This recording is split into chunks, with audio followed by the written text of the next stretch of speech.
Welcome to the Organic Wine Podcast.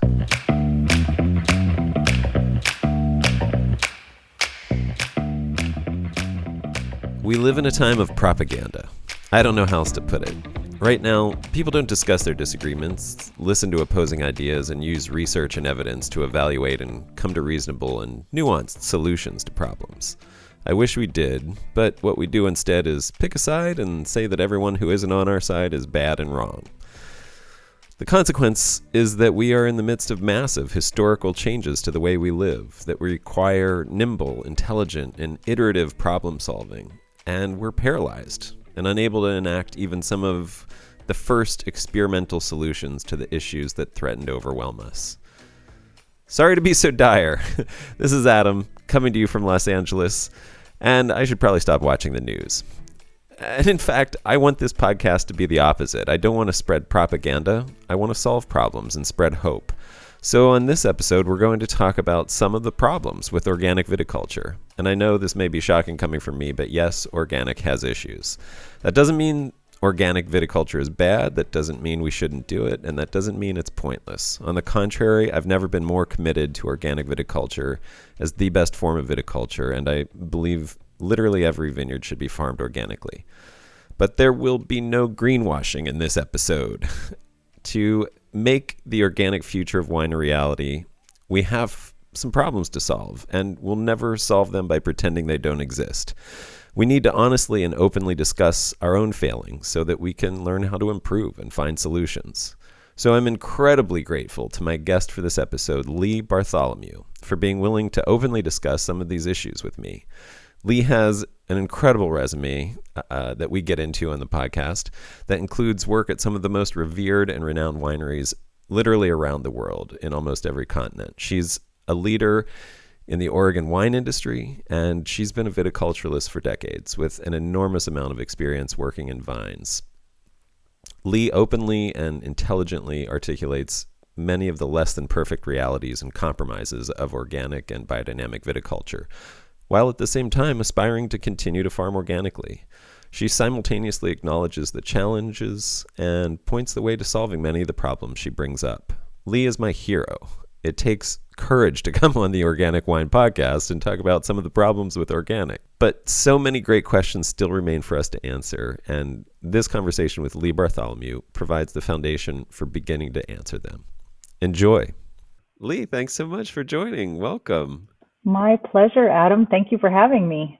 It's really lovely to talk to Oregon, one of my favorite states. And I kind of want to just start by going through your resume a little bit because it's impressive, I have to say. Director, you're right now, and you can correct me if at any point I say something that's not true, but Will do. Director of Viticulture at Results Partners, Vineyard Development and Management Company. Yes. You are co-owner of Dominio 4, a winery there based in the Columbia Gorge, I believe. Actually, our winery is in the Willamette Valley, but we have two vineyards, one in the Willamette Valley and one in the Columbia Gorge. And the one in the Columbia Gorge is our original vineyard. Okay, that's what I was thinking of. Okay. And then you've also served as chair of the Oregon Wine Board, and you continue to serve on the viticulture committee, it looks like. Yep. And your past experience pretty much reads like a greatest hits of wineries from the top wine regions in the world. Gevrey-Chambertin in Burgundy, Cain and Robert Mondavi in Napa, Saracen in New Zealand, Calaterra in Colchagua Valley, Chile, Andrew Will in Washington, Archery Summit in Oregon. And I stumbled upon you just for some reason through Winderley, which probably isn't as well known as the others, but a lovely little Oregon winery practicing biodynamic viticulture in their estate vineyards. And Exactly. Yep. and so after all of this wine-besotted globetrotting, you ended up in Oregon. And was that always home for you, or is there just something special about Oregon? Oh, it was not always home to me. My dad was in the Navy, and so we moved every 3 years. And so there was no place that was actually home. Wherever my parents were at the time was where home was. So when I went off to college, we were living overseas. We were in London, and my grandparents lived on the Oregon coast. So Oregon seemed like the closest thing to what home would be, or my residence would be. And so I went to University of Oregon and met my future husband there as we were freshmen in the dorms. We met, and Wow. yeah, he's from Oregon, so he's from Salem, and we Uh, kind of fell in love with wine at the same time together. And it seemed like the logical place to live is here in Oregon in the Willamette Valley if you are a lover of wine and a lover of Pinot Noir especially. hmm. So it all worked out that So way. that is a special love of yours, Pinot Noir? It is, though I think I don't have a favorite variety or a favorite wine to drink. I think there are lots of wines that um, are delicious, and I certainly on a more regular basis choose to drink Pinot Noir than some of the other varieties, mostly because it can be so many different things, Yeah. depending on who the producer is and where in the world it's coming from, that it's always really interesting and intriguing. But Yeah. I can't put one on a pedestal above any of the others. What about to grow or to work with in the vineyard?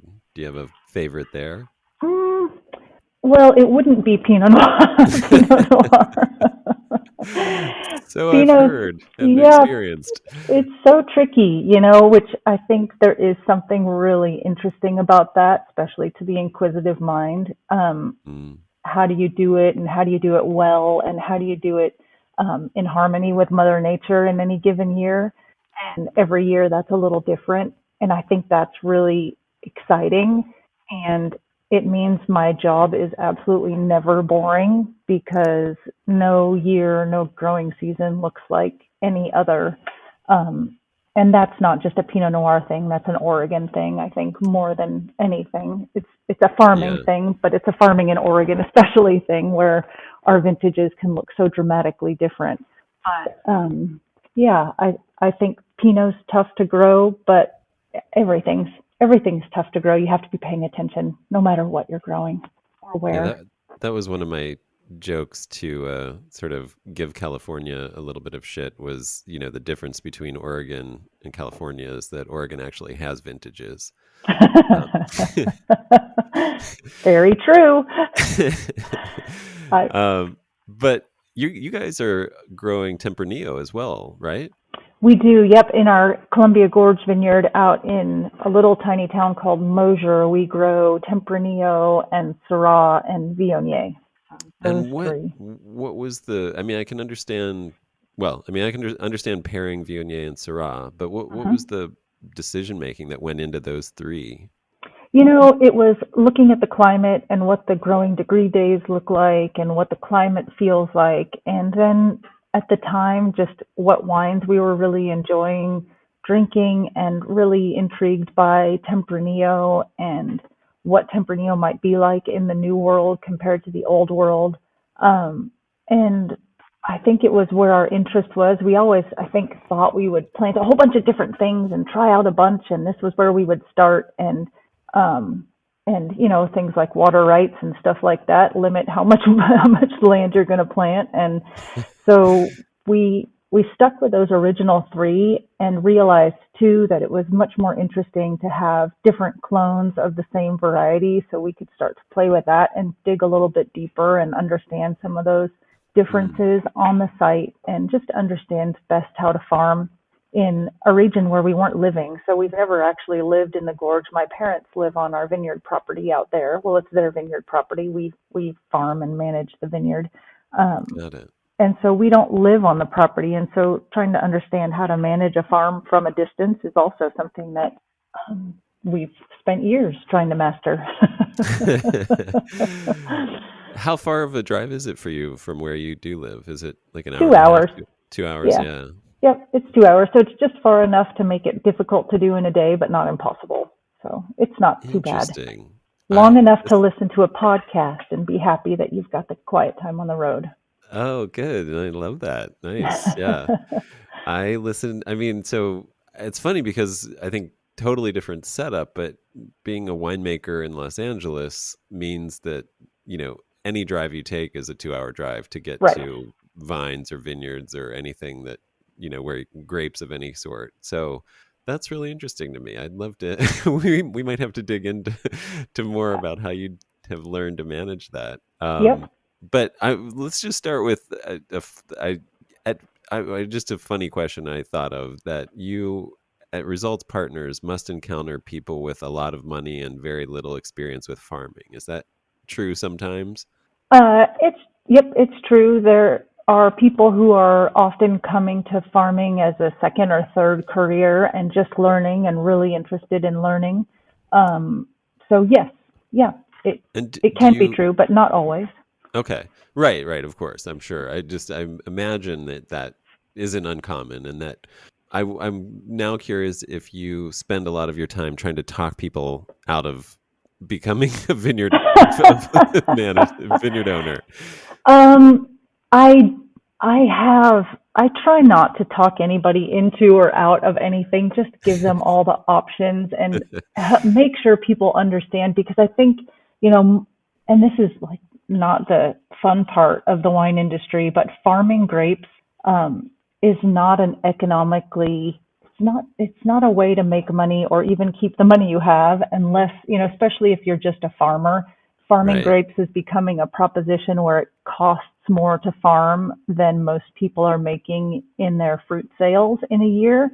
And Oh, I think wow. that's the next big reckoning of the wine industry is trying to figure out how to create an equitable situation for people who are just farmers, just growers versus people who are growers and they're putting their own fruit into a bottle because that's the only way you can really make it work financially. Other than that, it's typical that you're going backwards from one year Wow. to the next. So as long as people are going into that, and I honestly tell that to everybody that I work with, and look them deeply in the eyes and say, please listen to me. This is a wonderful industry. There's so many great things about it, but go into it knowing that this is not how you're going to build your retirement fund or even keep your retirement fund in good shape. This is something that you do for the joy of growing grapes and for being part of a really wonderful industry. Um, Is it so in that way, yes, I suppose I do try to talk people out of it all the time. is it something that can work if you are thinking about it from a real estate investment standpoint, where you're Yeah, purchasing a piece of land, the grapes will help cover the taxes and costs of owning that land while the land appreciates, and for then you sure. Yep. okay. So Yep. if you think of it more from that standpoint and buy it from that standpoint, it can make more sense financially. Absolutely. Yep, absolutely. And especially, Oregon's doing, I think doing pretty well in the world's eye of how a wine growing region, success. Um, it's pretty successful, and people are looking at Oregon more and more as a wonderful place to grow grapes and make really, really fabulous wines. And so, having an asset especially here in the Willamette Valley, where this is where people think of as being our primary grape growing region, even though we make wonderful wines, also in the South and in the Columbia Gorge and in the Columbia Valley. When people think of Oregon, they think of the Willamette Valley and Pinot Noir. And so um, we're seeing land costs appreciate. It right now is a pretty steady market for for vineyard sales, it appears anyway. And so I Yeah, think, yeah, as an asset, it seems to be a great one to right. have. So yes, you're right. No, okay. Yeah. No, I just yeah, I just wondered, but Yep. Um, so Oregon, I since you were just mentioning what's going on in Oregon, I mean, what are I guess maybe my question is since you have such a breadth of experience, especially coming, having spent some time in Burgundy, what do you see as the differences? I mean, people often say Burgundian style, but do you think Oregon is up there on the scale of Burgundy? I mean, from what you've seen, can you compare those two? Is it apples and oranges? Is it just two different things, or can you make any comparisons? It's really funny. We have a tasting group and we get together, oh, well, I don't know, almost monthly, I would say. Um, and often recently, and we're doing it all virtually. So these are Zoom get togethers where we're chatting about wine and tasting wines blind. And often, people are just bringing something interesting they want the group to taste. It's blind. we don't even know the variety that we're tasting, where in the world it's from, any of that. And oftentimes, and we just start out with, is it New World or Old World, and hope that we can choose that correctly. And I would say, Right. oh, we're probably a little better than 50-50 on that, Uh-huh. but often we even get that part wrong. Right. So if you just go to Pinot Noir and say New World, Old World, Burgundy or Oregon, um, It's a close you can call. be fooled. Yeah, you can Yeah. be fooled so easily. So I think it's mostly about, what's happening with the climate in any given year. Oregon is Oregon, and I think for a lot of years we've tried to say, oh, isn't this vintage very Burgundian like, or isn't this producer very Burgundian like, which makes sense because that's what we have all been trying to emulate for so many years. But Oregon is old enough now, and with enough skilled vineyard managers and winemakers, that I think starting to say, not how Burgundian something might be, but how Oregonian it might be, is kind of an exciting time for us. I think that's Yeah. that's what we're striving for, at least in parts. Yeah. Without trying to forget the roots of Pinot and the amazing wines that are produced in Burgundy, but trying to figure out how to have us say how Oregonian of us. So it might be too early to say Burgundy is dead, Oh yeah, but no, absolutely not. It's like blasphemy right there. uh, yeah, I love that. So here's a question for you. Do you consider yourself a scientist? um, When it comes to viticulture, I'll say. I mean, when yes, and I think scientists from a practitioner's point of view, I spend enough time, like many of us in the industry here, since it's small, a lot of us are part of our research committees and um, we do a lot of reading research papers so that the industry can give feedback to the different universities and researchers on different research projects. And I kind of feel like our job, or my job when I'm reading some of these, is to make sure that there's something in, not all of them, because not all science should be about the practical, but making sure that we're not forgetting about what the research means to, what a person's going to do in their vineyard tomorrow or next year or a couple years from now. And some of science needs to be basic science, where we're just learning about some of the basics of plant growth and development that we don't yet understand about the genetics. But a lot of it, I think, needs to be focused on how can we do better and be better farmers tomorrow. So yeah, mm, I think of myself as a scientist, but not a basic, uh, you know, um, future thinking scientist, more a practitioner scientist, of a person who can help make sure that it's practical for tomorrow and oh, make us better right now.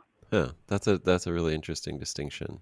I am I've been just toying with this idea in my head of what it means to be a scientist because I know I'm inherently biased. I mean, obviously this is the Organic Wine Podcast, and I feel like there's an obvious implicit bias in just in that, Hmm. and that because and what I guess I as I was thinking about that, I realized, at least in my opinion, it's to be a scientist is to be committed to the pursuit of truth above any one philosophy or approach to whatever the science is, and that you might, because at any point you have to be willing to admit, this something was wrong over here and there's an issue with this there, and you have to be able to see clearly, and any bias gives you that prism of prejudice that you might not be able to see what's accurate and real in front of you. And I say all that to just say I really appreciate you coming on to talk about this, because I asked you, I think I proposed this as asking you to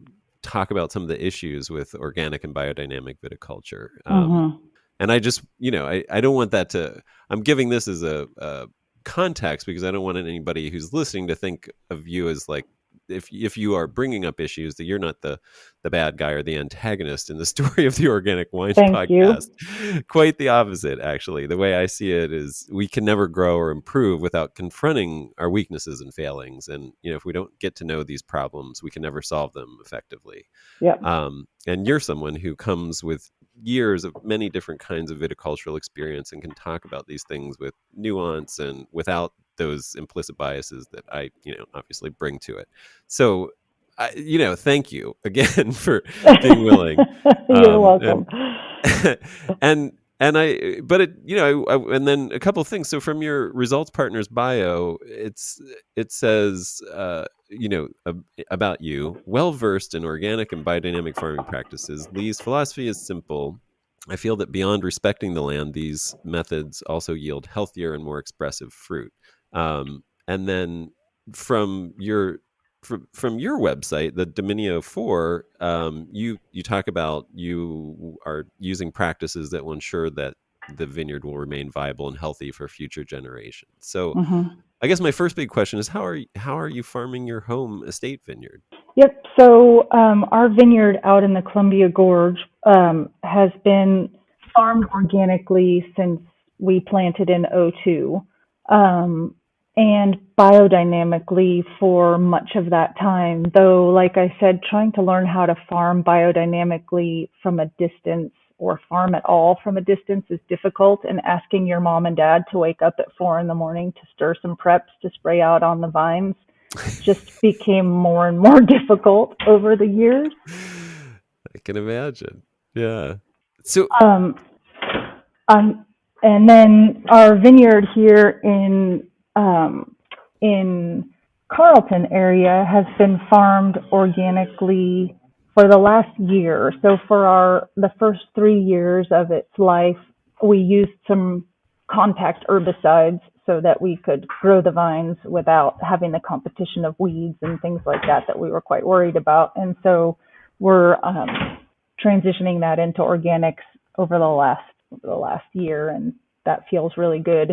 But the problem that we have is that vineyard is also on a hazelnut orchard, and hazelnuts are just a difficult plant to farm organically. So we're trying to understand how we can transition that over without making the life of the guy who's doing the farming of the hazelnuts completely, crazy. So that one's a long-term goal. And so I think my husband and myself, Patrick, we have the idea of what our aspirations are, and we know that we're not going to get there tomorrow, but we're working toward, the right place for everybody, on our pieces of property so that we can all learn and grow and continually strive to get better. I think that's our main goal.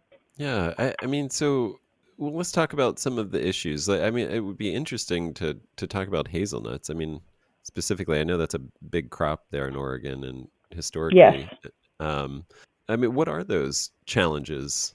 And I mean, specifically with hazelnuts that but Yeah. you take it further than that. I mean, it sounds like I'll just contextualize this. It sounds like your goal and aspiration personally is to get to organic minimally or biodynamic Yep. viticulture. Um, so I'd love you to even talk about why that is, but then what are the realities in getting there? And let's start with Yeah. hazelnuts. Yeah. So hazelnuts are tough because of the way they harvest hazelnuts, and that is to let the nuts fall to the ground and then sweep them up with a big vacuum, essentially. And so having any kind of grass or cover crop growing on the ground makes that really difficult for them. So what they like to do is just keep a bare earth that they can then sweep up the nuts from, and that is the problem. That means Roundup, I imagine, right? It means so many different kinds of herbicides that, it's numerous different kinds, pre-emergence, post-emergence, contacts, and a little bit of everything, a lot of 2,4-D. Okay. So it's just, it's difficult. Yeah. It's difficult. And is that because it's just not economically viable to like put out tarps to catch the nuts and things like that?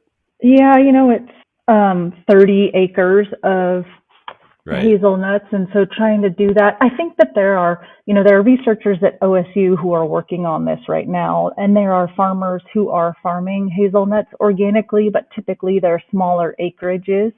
We lease our hazelnuts out to a hazelnut farmer in the area, and that's what's been done. We purchased the property 4 years ago. That's what the woman, Joan, who we purchased the property from, was doing also. And so Maybe there's a place in our future where we become hazelnut farmers, but I don't think so. I think, we like the guy who's doing the farming. We just need to together walk into the future of what hazelnut farming looks like and um, try to find a way around some of the issues, that can become compatible with our farming philosophies. But I think we're not as dogmatic of organic farmers as we could be, and we're trying to learn and get better. And I think if we can raise the awareness or just the possibility that farming them organically on a larger scale can be possible, then I feel like that's a win. Yeah. Maybe if two or three other people, or maybe the farmer who's farming our hazelnuts realizes that if he bought a piece of equipment, and I don't know, I'm just making this up, bought a piece of equipment or found the right cover crop that's really low growing that still could be managed through, using the same harvesting equipment that they have, maybe we could just get better slowly, but on a larger scale, I think is intriguing. I like that idea. Yeah. Yeah. I mean, it seems like, well, I'll pose it as a question. So, knowing what you know about everything related to viticulture and in general agriculture, why is organic and biodynamic and aspiration a goal for what you do? Um, because, I think when I go to the grocery store and choose what kind of vegetables and fruit I'm going to buy, they're organic. I think about what I'm consuming, what my kids are consuming, what I think, I mean, does that have I to want to. do with your knowledge of soil science, or just your knowledge of the actual sprays that are used and how harmful they are to your health and others' healths, or what? I'm Yeah. just Nope. Yeah, it's the latter. It's the sprays that are being used, how they're going to impact my health and other people's health, the health of the people who are applying them, but mostly people who are consuming the crop. If you're consuming it and you're actually ingesting some of these things that have a pre-harvest interval of 0 days, and you say, okay, well, you mean I can spray this chemical on the plant and you can eat it this wow. afternoon? Just doesn't seem right. It just seems like without any science, it just Yeah. doesn't feel quite right. And so that's a big one. And certainly organics does not mean that we're not spraying anything, as we're still spraying stuff. Some of Right. it's not great. Sulfur, I don't like smelling like sulfur all summer long, and it's one of the organic chemicals that we can use. This Right. last year, when we were trying to figure out, which of our chemicals we use at Results Partners for our vineyard clients, which ones we would need to use NIOSH certified masks, because we gave all of our masks directly to the hospital. As soon as everything started happening with COVID, we just collected everything that we had, we gave them to the hospitals, and then we said, all right, now what are we going to do? We don't have anything left for spraying. Let's remove every chemical that we have in our spray program that requires using these NIOSH approved masks. Yeah. And the only chemicals that I had on my list of chemistries that I was going to use that even required them were the organic ones. And Oh, so such as what? Which ones? I think it was Serenade. It was the biologicals. Okay. Yeah. So, which makes sense. You've got these biologicals. You don't want to be breathing Inhaling them a big. in. Yeah. Yep. Right. Got So, it. yeah. So I think that's eye-opening too, and we all need to remember that just because we're using organic chemicals doesn't mean that they're not also impactful on our health. But you have to What? start somewhere, right? Well, what is the so given that they do have health impacts, why are they better or are they not better, or why, why would we want to use those, and why would we want to use a biological instead of a synthetic? Um, they, well, let's see, a couple. So your question had a couple parts. So Yeah, sorry. why are they? Yep, that's all right. Why are they better? I think, for one, the way they're produced typically is different from conventional. So the conventional would be produced um, created in a lab somewhere. I won't say produced because they're all produced in a factory somewhere, but created in the lab, where the biologicals are something that's naturally formed on the earth anyway, that we are just gathering and using, and Right. maybe gathering in in a processing facility somewhere, of course. I mean, not all. Fermenting it or something. Yeah, yep. And so it's something that's naturally occurring anyway. We're using this trichoderma product now for trunk disease control. And that's something that's naturally occurring in the world. And we meaning science, figured out a way to use something that's naturally here anyway to be antagonistic to something else that's naturally here anyway. So we're kind of using the natural world and creating these wars, where the good guy's going to win, Right.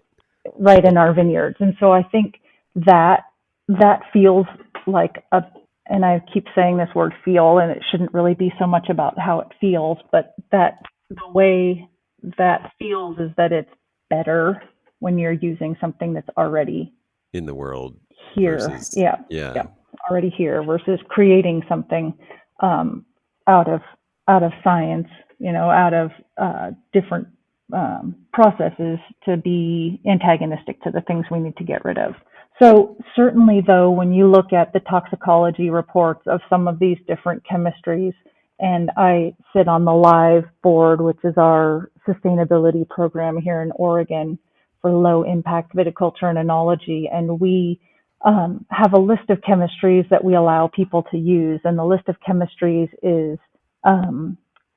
decided upon by putting all of the products through a software program called the pesticide risk tool, and it gives us depending on how much we say we're going to use, it gives us a toxicology report at the end. After you push all the buttons and get to where you want to go, it gives you a toxicology report that tells you how impactful each chemistry is on the human population, on earthworms and avian life, on fish, and as many toxicology outputs as they have information for. And some of the organic products, LIVE doesn't just allow any organic product to be used in the LIVE program. It also has to pass muster through this pesticide risk tool, because there are some organic ones that also have high risks for certain fish or birds, or for us with ingestion or being just toxic dermally. So I think we have to look at all of that, but the organic ones, certainly more of them are less toxic than on the conventional side. Okay, got it. Like if you look at the pantheon of each, it tends to skew less toxic on that side. Yep, it does. I got it. But it's not just it should not ever, I think, just be it's OMRI certified, which means it's less toxic. I don't think we should think of it that way. I think we have to still be rigorous in our review of chemistries from wherever they may come. Right. I love that. That's a really good point. You did say you were saying feel a lot, and Mm-hmm. you said, I was going to actually ask you about that. It feels really good that you're doing this or that.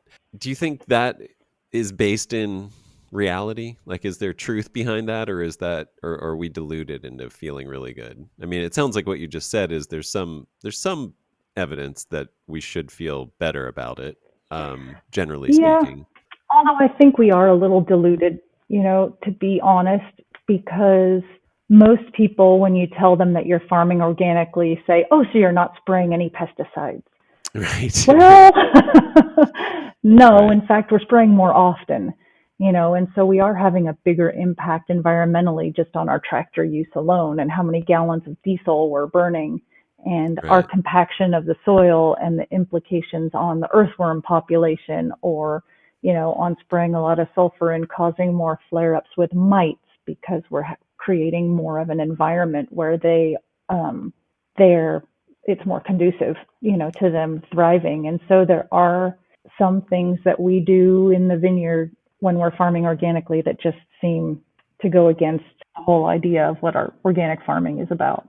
We had a vineyard which was set up. It was a really great trial. It was a vineyard that was mirrored, one side of the vineyard to the other, coming down the hill slope with the same clones and rootstock combinations on the east side of the vineyard as the west side, coming all the way down, about the same size blocks. One half of the vineyard was sprayed conventionally and the other half was sprayed organically. And so we could see the differences in those two side by side sites. And, the organic side got yellow, the vines got smaller, it was weaker.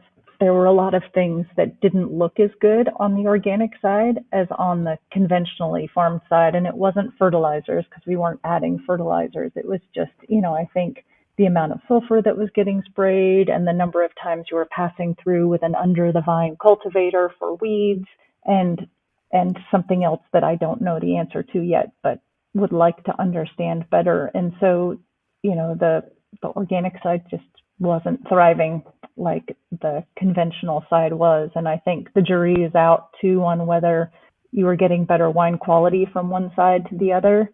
But I think more often the organic side had a preference for the wine coming from it, but the vineyard certainly didn't look as healthy. Interesting. So really interesting, really, really interesting. Where was that again? It's here in the Willamette Valley. Okay. Yeah. Wow. Yep. And has that gone on? Like, has it been done more than one vintage? Is that an ongoing it was comparison? Well, sadly, it was done for about 12 years, and then a couple of years ago, the vineyard changed hands, and the new owners, didn't want to continue that. Program. Yep. Got it. So it's no longer like that, but it was a really interesting side by side. And you're saying there no fertilizers on either side were added. Interesting. So it's just the whatever program, cover crops and spray program, or whatever. Correct. Not. Yep. Well, since you mentioned undervine cultivars, the cultivation, the alternative, of course, is an herbicide, right? Correct. Yep. And up until this last year, up until this last year, we thought we had a great new organic herbicide that was going to be really helpful in some situations. And then it turned out that it was spiked. Yeah. It had Roundup in it. It did. No wonder why it worked so well. No. But under the vine row cultivation, is what we've mainly been doing, which is, I would say, if you were to give it a grade, it's usually, you get about 80-85% of what you want to get, and the rest of it either grows and you just are going to be okay with it because now we're getting more and more comfortable seeing things growing under the vine and not freaking out about them so much. We don't need that perfect brown strip. In fact, I think that's becoming something that's more of a turn off to people than it is like something they want to see. Well, that was my next question. Go ahead. Sorry. I was going to say there are some new things that are coming out too. Like I think the weed scientist at Oregon State is just buying this spring something that would be like an under the vine row weed zapper. So it uses electricity to kill off the green stuff growing underneath the vine row that he's going to trial, and I'm interested in seeing where that goes. Just because it means that hopefully we're not, every time we run an under the vine row cultivator through the vineyard, you're hitting some trunks underneath the surface of the soil that you just can't see, and you wonder how much damage you truly are doing, and it's hard to quantify, but I would love to not have to do that. Right. And I guess for people who aren't familiar or haven't watched, I mean, I'm not familiar as in having done it, but just watching videos, you basically have a tractor that drives through with a like an arm that extends out under the vine with a sensor on the front of the arm so that when it touches the trunk of the vine, it folds back in quickly and then pops back out once it's past the vine to continue cultivating. So you got it. Yep. You sort of have to have that sensitivity, and of course it's a tractor driving through without stopping to check every little thing. And the alternative to that is to pay people to hoe it out, which is obviously labor intensive and probably a lot more costly because of that. You got it. Yep, you got it. But of course, like you said, if you talk to Mimi Castile, you don't need to do that. Like that's an unnecessary step to get rid of that under there. Like you're pointing out, more and more people are saying that like getting rid of that strip under the vines is more aesthetic, or it's not necessarily as important. Although voles is the one issue that it sounds like until everybody's doing that, voles can, like if they're being cultivated out of the vineyard next door, they might come over to your no cultivation vineyard, and then you're in trouble. Yeah, Um, though, we see so many voles in cultivated vineyards too. So it's oh, just they go in a population cycle. I'm not sure we can really beat them gotcha. with just the cultivation game, which is good because that just means that we shouldn't be forced to cultivate solely because of voles. Although in some situations where the population gets really high, you just have to. Those little field mice are running around in front of you as you walk down a row, you have to do something. I think though well, a couple of things on the under the vine row management.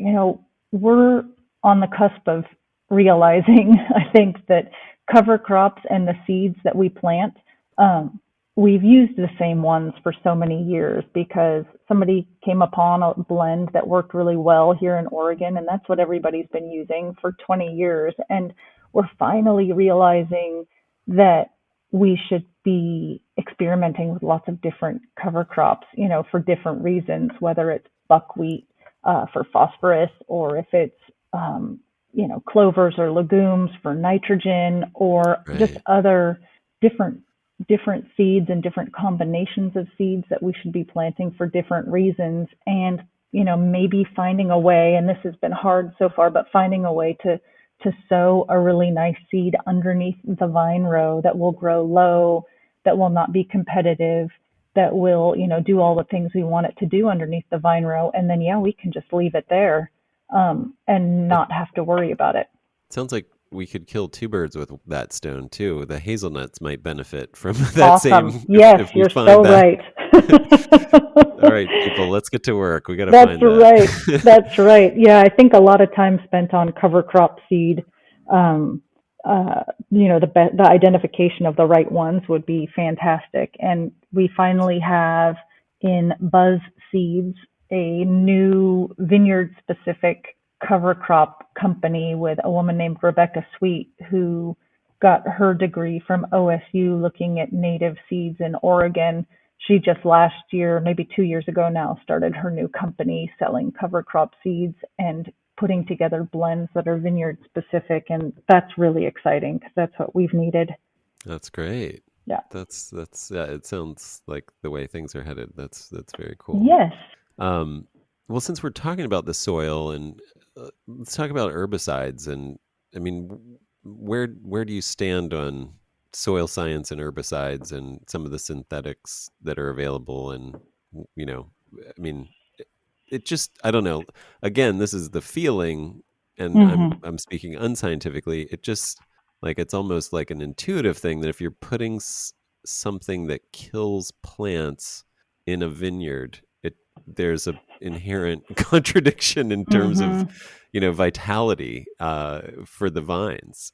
Is that just an unscientific outsider's opinion, or what? Let's talk about that. Yeah, nope. I think I tend to agree with you. Of course, not everybody does. Right. And there are so many different herbicides that you can use. You can put a pre-emergent down that will go essentially on bare soil and will uh, make it so that no green pops out in that soil. So none of your seeds are going to germinate. You can put down something that would be a contact that you're killing anything that's green on the soil surface right now, but any seeds that are maybe in the seed bank will germinate the next chance that they get with the next rain. Um, and you can do these things in the spring or in the fall, some of the pre-emergence in the winter, getting ready for the spring. And so there, there are lots of different herbicides to use that people use in different situations, each one of them, having an impact on soil life because like you said, you can't put something down that's going to kill um, things, especially contacts, and just want to keep some of the good stuff behind. Right. You're kind of getting rid of all of it. And so the same is true of under the vine row cultivation. When we're running that blade that you described underneath the vine row, we're killing everything down there and sometimes vines also. So everything that we use has an impact on the rest of the soil life. Hmm. we're damaging the soil structure when we run that under the vine row cultivator through. So trying to decide which one's worse is sometimes a tough decision. So, with the under the vine row cultivator, you have to run your big tractor. You're running it usually at a time when the ground is really wet, and so you're causing a lot of compaction.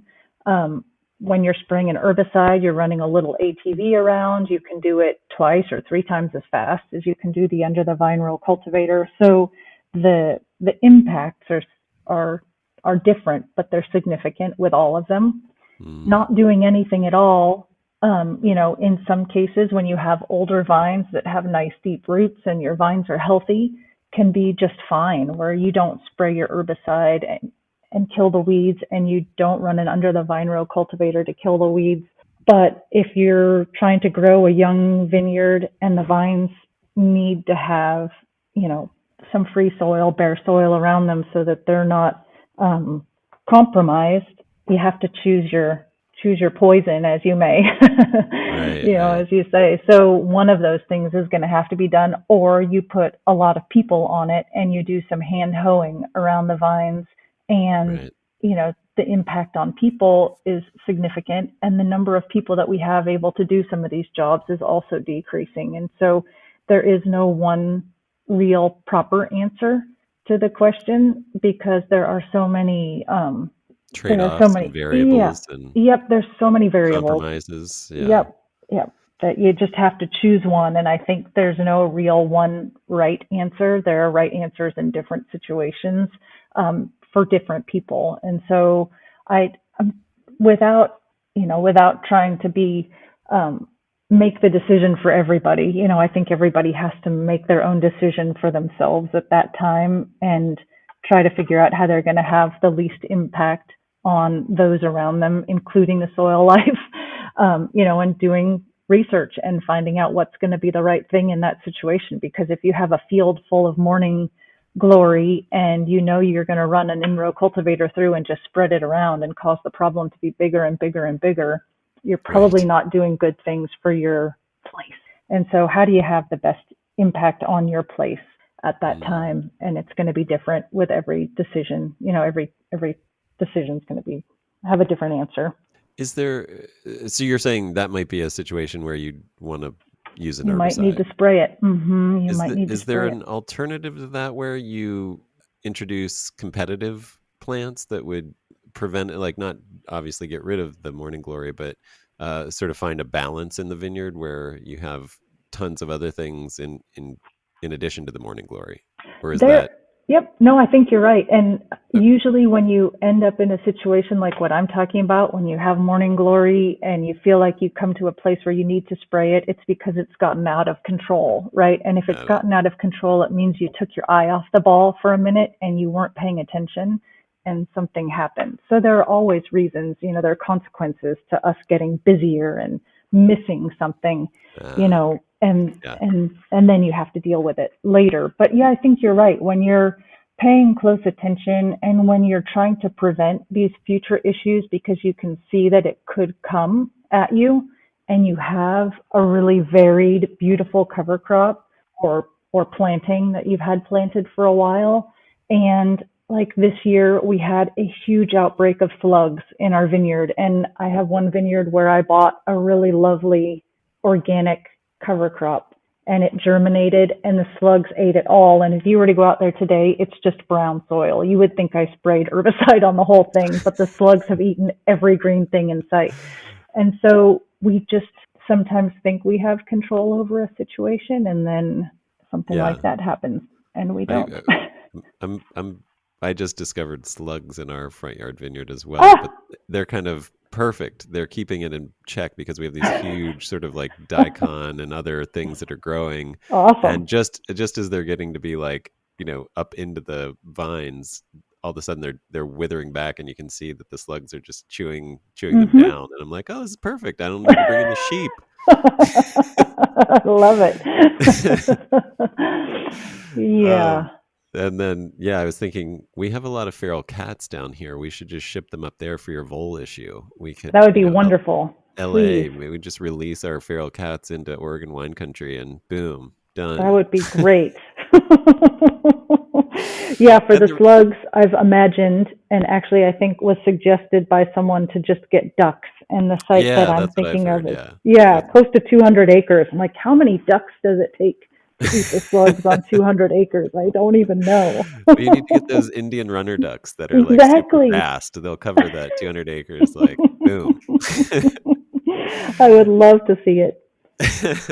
um, it's well, and that's what I was gonna, I mean, all joking aside, it does sound like there are really great organic options on smaller scales and with Yep. higher with a lot more labor intensity. Yep. And then when you scale up, then we're looking at like compromises and extreme costs. And great if you have the luxury of that kind of money and time and labor force, these are great options. There's the better option. But if you don't, and if making money actually matters to you, then you have to make hard choices. At sometimes in certain Yep. cases, especially at the larger scale. Yep. Um, is there a way around that? Like, I mean, do you think we should maybe not have massive monoculture farms, or is that just unrealistic given, the scale of the populations that we need to supply with wine and food and things like that? Or, is there a way to break things up into smaller units that, is there a way to get more people involved in agriculture? I mean, I'm just curious if you have any solution thoughts to some of these.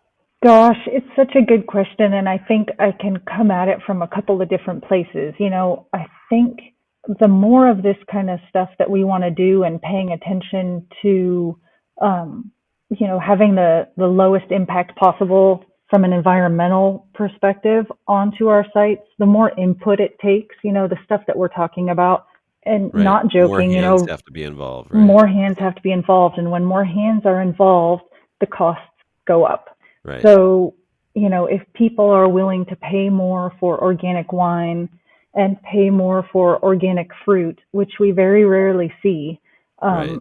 people are wanting organics or live certified fruit, but they don't want to pay a premium for it, then we have a problem, right? Because it's always going to be more expensive to do the lower impact task. Right. So I think that's that's coming at it from one way. I think too, just having the resources to do side by side trials and look at some of these things to look at, okay, I want to try an organic herbicide, whether it was Weed Slayer last year or Suppress or some of the others, next to an in-row cultivator, but I don't want to buy the in-row cultivator.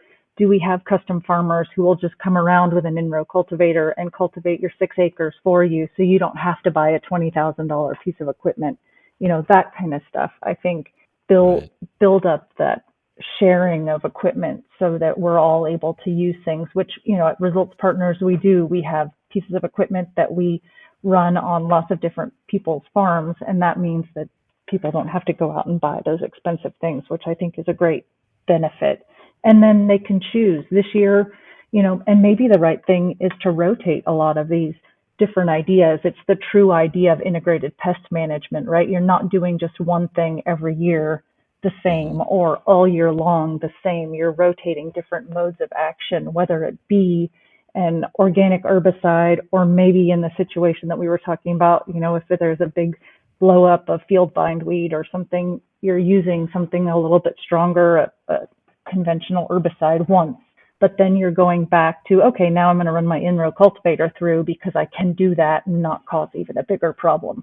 And so you're rotating your modes of action, which might bring the perfect balance in that situation. So I think just keeping an open mind, but being able to also have the resources either with our extension agents at the university or other researchers who are able to help us practically decide, what things in which situations will work, what tools are there available to us that will be beneficial. Yeah. It also sounds like you're making a case for not getting certified because that would definitely tie your hands in terms of, having a, a broad spectrum approach to some of these issues, right? You're right. It does sound like I'm saying that, and I guess I can sort of speak speaking out of both sides of my mouth because I like the idea of getting certified because it helps bolster this organizations that are certifying, that are bringing things to the front of people's minds. And Yeah. being certified organic means that they then have money to do marketing and explain the idea of what organic is to people and create a better educational platform for people who are new to organics, who want to understand more about that farming and really bring more people into it. I think it's really important to be certified in that way. But you're right. If I'm talking about rotating things, that's not in a certified that's not in a certified site. So That would lose you your certification. no, yep, very fast. Yep, very fast. So, so I think, it depends maybe how committed you are, or maybe where you are in your timeline of being an organic farmer. And I think at the beginning, it's great to leave your options open so you can understand what the different implications are. And I think being able to learn, especially if you're a small farmer, being able to learn what's going to work on your site and figure out, okay, I'm choosing to not use herbicides anymore. How am I going to manage the weeds on my 6 acres? Who do I know that has an under the vine row cultivator that I could rent for a couple of days? Who could drive it for me? Because it's kind of a tricky piece of equipment to learn how to run without, removing some vines inadvertently. So just being able to figure out what the path forward is, and maybe even a 6 acre vineyard is not the right number to talk about. It's like, okay, get to 12 acres. You still can't afford to buy the piece of equipment, but it's definitely too big for you to go out and hand hoe by yourself. Right. So, how do you do that? And I think you need a good support system around you. You need a good group of people who you can get together with once a month and sit around over a cup of coffee or a glass of wine and talk about, how are you doing it? Because I don't know how to do it. I don't know how to do this. And we, I think, all need that, whether we're organic farmers or not, because that's how we get smarter. Well, so that sounds like a good segue to maybe wrap this up. Do you have any suggestions of resources where people could start to make those connections with other people and learn more, and also get in touch with you or learn more about what you're doing, or avail themselves of your services or your wine? Any of the above, all the above. All of the above. I think first and foremost is finding people who are thinking like you in your local area that you can get together with, because your climate, your region, your varieties that you're growing are all going to be particular to the answers to some of the questions that you might have. So finding people who are in your local area, I think, is really important. There are so many great podcasts, and like yours, there are so many others that you can get on and listen to people talking about the very things that you might have questions about, and you can peruse the list and just see what's interesting to you right now, because today you might be thinking about herbicides and tomorrow it might be something totally different, to do with, what's the next cool variety that I should plant? Everybody's planting Pinot Noir and Chardonnay. What should I be planting so that I can stand out from the crowd? Right. There are all sorts of questions that we have depending on the day of the week, that I think having a group of people or a resource around that how to find on the web, whether it's the Vineyard team and their podcasts, which are very practical, or it's looking at your local or even, OSU or Cornell's website, and they have great resources right there on their websites for the pesticide and disease handbooks. UC Davis, tons of great resources from these researchers that often, especially now, are easy to access, in virtual meetings all the time. I mean, you could spend all day listening to virtual meetings on your computer these days, it seems. So we have a really great variety of research available to us on a moment's notice, should we want. Google, it's so powerful. Well, how do people find out more about what you're doing or avail themselves of your services or find your wine? Thanks for asking. Yeah, so our wines at Dominio Wines is our website, and we have our 2 little farms. We've got a beautiful farmhouse and barn where we do tastings. And my husband has actually come up with a really cool, interesting, different way of tasting wine. And this was the way he's always tasted in his notebook is visually. And so he draws shapes for the way a wine tastes, and it's called Oh, shape tasting. I Um, love that. I've heard that. yeah, yeah, it's really interesting. And so it's the way he always tasted wine. And some of our friends said, you need to show other people that because it's really cool.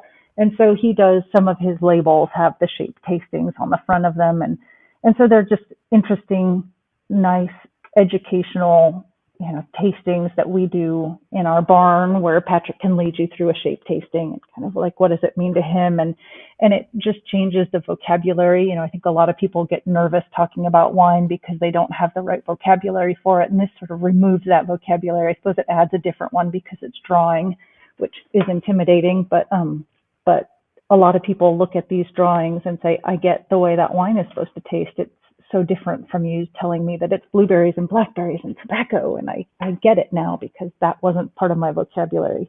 So Mm. anyway, that all to say that, we love inviting people onto the farm to come and see what we're doing, see our process of, where we are in organic transition out at our farm. And we have hazelnuts and cherries and grapes um, and And actually and a vineyard block planted into a labyrinth. oh, I saw that. Yeah, yes, yeah, that's very cool. And it also in a post-pandemic world, people can actually stay in one of your farms, right? That's You right. rent. Yep. Okay, cool. Out in the Columbia Gorge. Yep. Out in the Columbia Gorge. Lovely. Well, Yes. sign So me up there, for a few months from now.